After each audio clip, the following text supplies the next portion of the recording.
ఈ రోజు ఇప్పుడు నేను మీకు డెమో చూపిస్తాను. ఈ బియ్యం వేస్తే పిండి ఏ విధంగా వస్తుంది అని చెప్పేసి మనం చూద్దాం.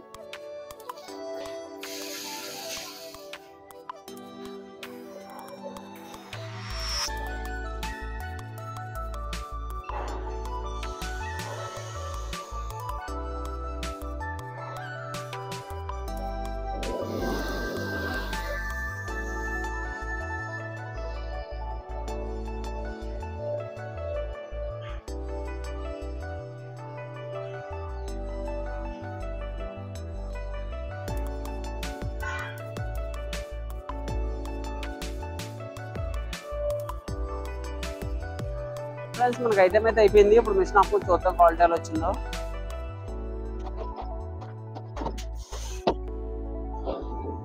చూసారు కదా మనకి ఐటమ్ అయితే ఎలా వచ్చిందంటే చూడండి, చాలా మెత్తగా వచ్చింది. చూడొచ్చు మీరు, సింగిల్ టైంలోనే మనకి ఇంత మెత్తగా అనేది వచ్చింది ఐటమ్. చూడొచ్చు మీరు ఫ్రెండ్స్, ఈ మిషన్లో మనకి బియ్యం అయితే మెత్తగా పిండిగా చేయడం జరిగింది. మీరు మెత్త పిండి కాకుండా గరుగ్గా కావాలంటే గరుగ్గా, రవగా కావాలంటే రవగా, మీకు నచ్చినట్టు ఏ పప్పు పదార్థాలను మినిమం పిండిగా ఆడుకోవచ్చు. ఈ మిషన్ కోసం ఏదైనా వివరాలు తెలుసుకోవాలనుకుంటే స్క్రీన్ మీద కనిపిస్తున్న మా ఫోన్ నెంబర్ ఫోన్ చేయండి. కావాల్సిన సంప్రదించండి. రాజమండ్రి. Thank you.